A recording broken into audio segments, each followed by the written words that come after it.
Hey everyone, welcome to Craving Something Scary, where it's all horror all the time. Now, in this video, I'm going to discuss the potential possibility of seeing after what will be 25 years later, a flashback scene showing us the murder of Maureen Prescott as the opening kill of Scream 7. Now, I will share my thoughts on what we could see and how it may impact the storyline of not only Scream 7, but potentially the entire franchise as a whole. So, settle in and get comfortable as we consider the return of Maureen Prescott. Let's go! Hello, this is Mike Vaughn, the Ghostface voice of the Liquid Slasher on the Scream TV series. And before this video goes any further, I strongly recommend that you subscribe to Craving Something Scary right now while you still can.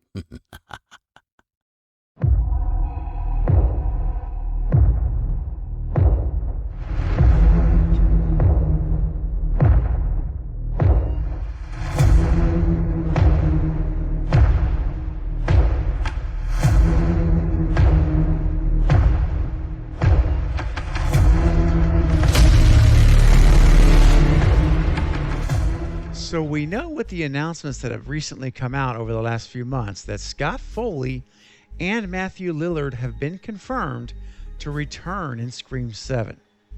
Well, I have a source who is, let's just say, close to things, and they have told me that Skeet Ulrich will also be back as well, but they're not sure if it will get formally announced.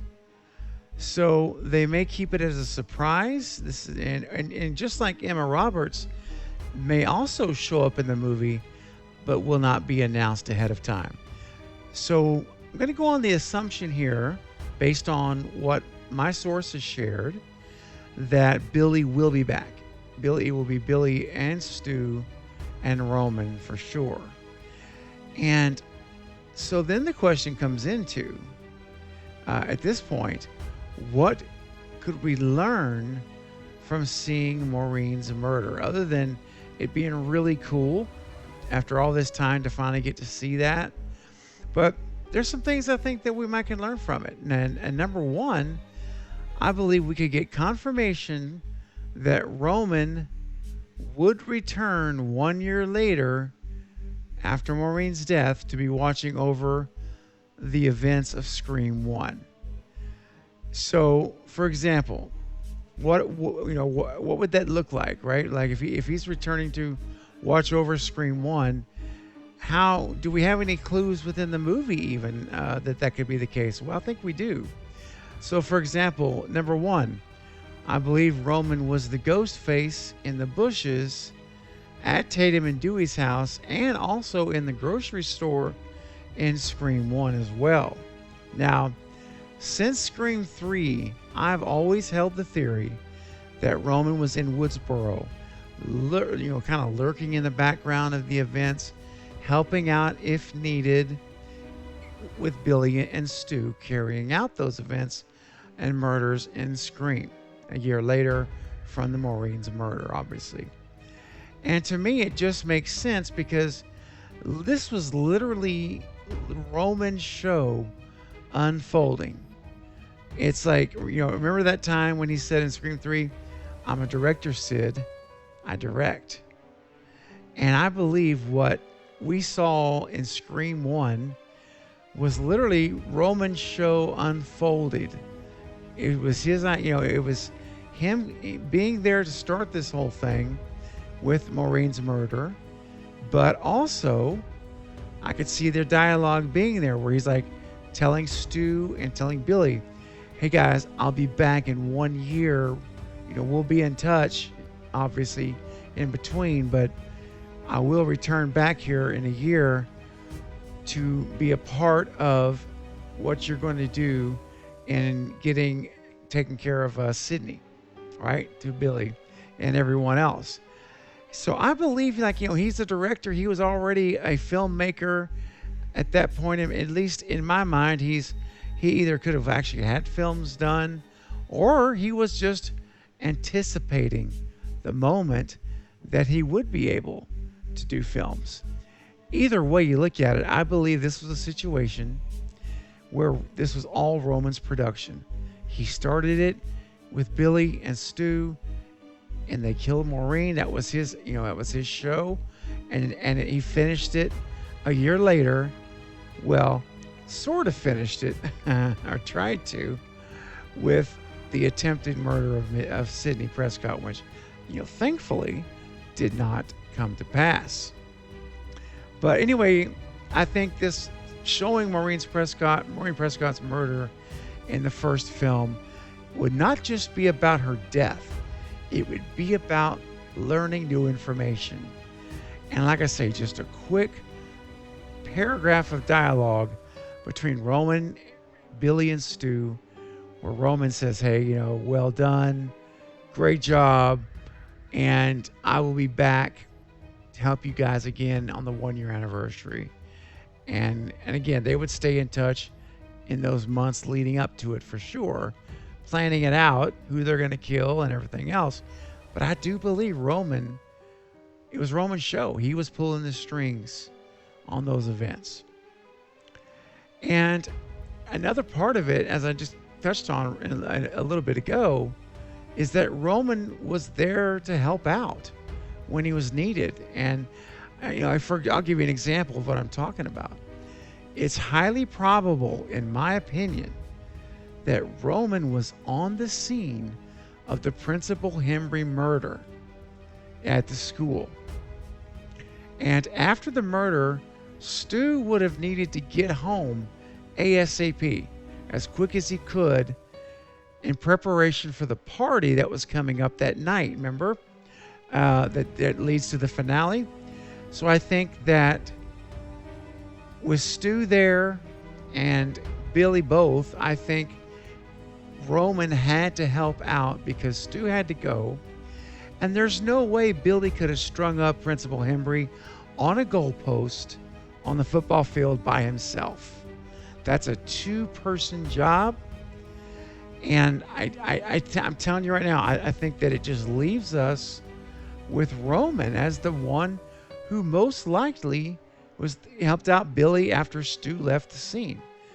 I just don't think Stu is hanging around doing all this with Billy when he's got a house full of people coming to his, for the party. He's got to be there to greet them, open the, and everything else.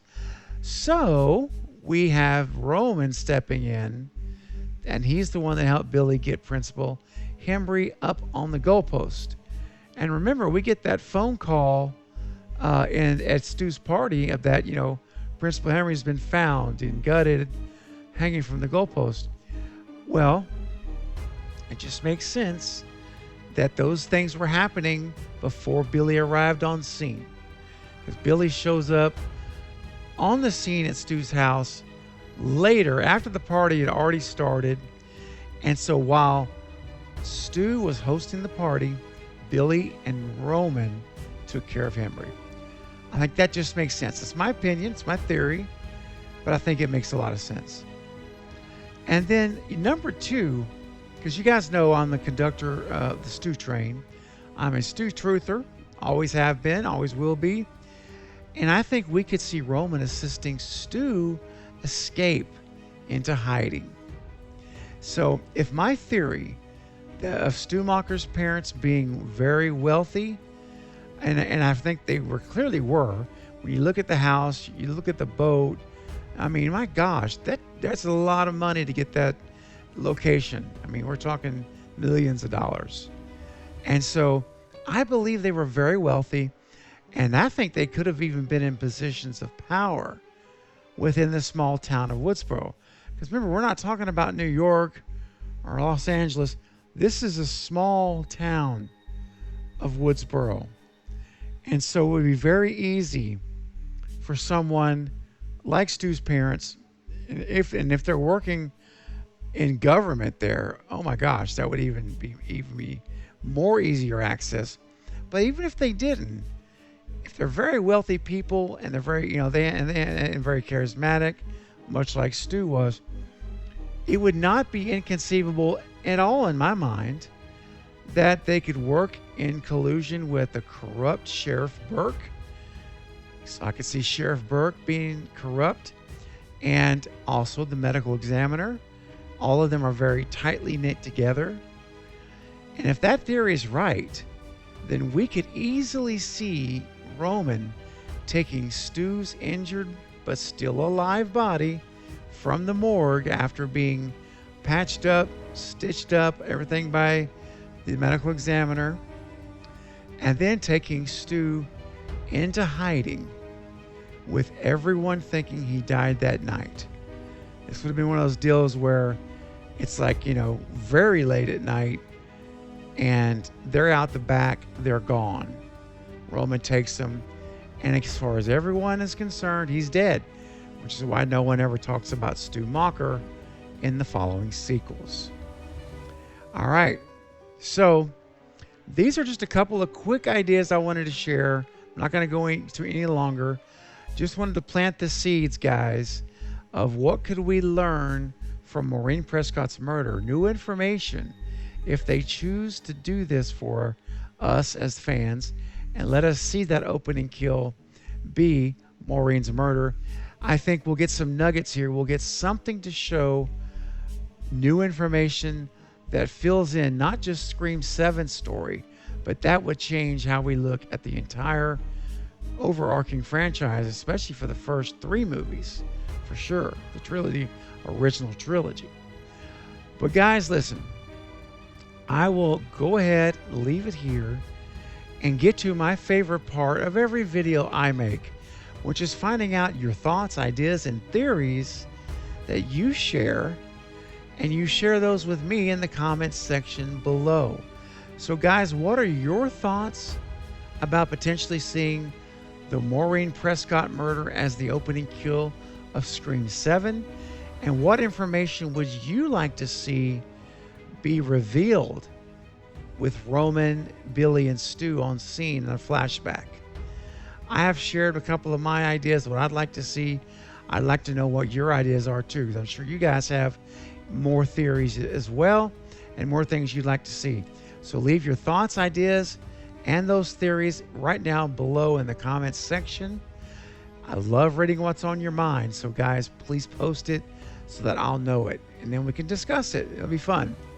All right, guys, that's all for this update. I'll leave it here, but I'll be back soon with more Scream 7 and other horror movie content. Don't forget to like and subscribe. And until next time, this is Craven Something Scary, where it's all horror all the time. Thanks for watching.